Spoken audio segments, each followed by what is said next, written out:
Бул тасмада Көкөн Асылбековдун алгач согушка чакырылган маалы түшүрүлгөн. Ал кезде Көкөн ата болгону 20 жашта эле. Ал фронтко согуш аяктап калган кезде 1944-жылдын декабрь айында кеткен. Ал барган аскер бөлүгү Польшанын борбору Варшаваны бошотуп, андан ары бет алган учур эле. Улуу жеңишке жарым жыл калганына карабай, алар катаал шартта согушкан. Көкөн ата пулеметчу болуп, алдыңкы катарда салгылашкан. Күндөрдүн биринде ал немец офицерлерине алданып туткунга түшүп кала жаздаганын айтат. Немецкий команды берилекте Berat'ta bir sal hapser geldi. Ben ayak çettelim de. Anan hapser geldiğinden yine duruş gerekti. Anan hapser geldi Berat, yek hapser eken. Berat'ta yine ben pülmette durayım dedim. Işkırık bir yaktan soldatlar, anan hapserler gelip kaldı. Görsen neyimiz eken? Mağa oyanı giyim bir giyi var, onun bizde plen kalp etmeyken de. Buna yoldaş, öz yok bala, namagandı. Көкөн Асылбеков согушта бирге болгон досторун унутпайт. Сүрөттөрүн көргөндө ушул кезге чейин эстеп, кээде көзүнө жаш алат. Кан майданда досторунун көбү окко учкан, бирок катаал шартта алар менен коштошууга да мүмкүнчүлүк болбой калганын өкүнүү менен эскерет. Men berden 12 bala menen gittik. Birge jirdik soğuşta.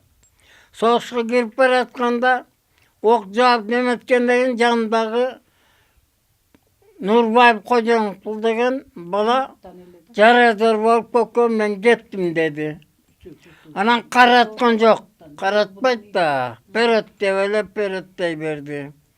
Anan Peret dep baratkansa ezen kulup zayıtta jaradar bolup jatıp kalan eken.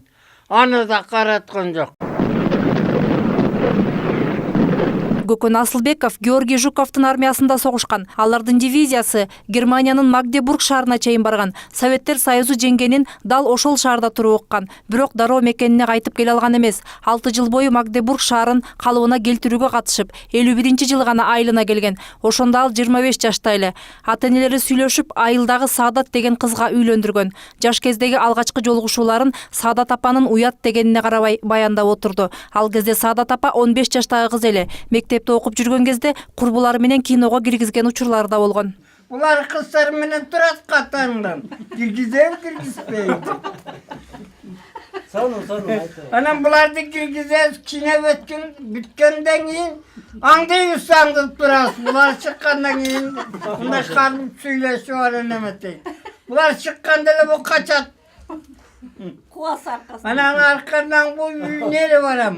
Экөөнүн түтүн булатканына 60 жыл болуп калды. 8 балалуу болушту. Учурда кичүү уулу менен келининин колунда. Баласы оорукчан болгондуктан иштебейт. Ал эми Көкөн ата 4 рет операцияны баштан кечирген. Үйдүн суугунан сөөктөрү чыдатпай ооруганын айтышат. Ата пуляны искенге бизге жардам бер. Үйүбүз мустак болуп атыр. Мен да оорукчал болдум. Мына 4 операция болду. Мына атаң мынакей. Нары карачы. Башынан да операция болду мына. Бирок буга сүйөк кошкондо болбойт экен, булашпас менен толтурайын десе, коркуп, азыр тим ок тийгендей былкылдап турат.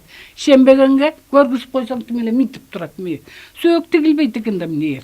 Ал эми пенсиясына кошуп 13 000 сом жөлөк пул алышат. Ал каражаты дары-дармектен артпайт дешет карыялар. Мындан улам алардын үй бүлөсү каржылык колдоодон баш тартпайт.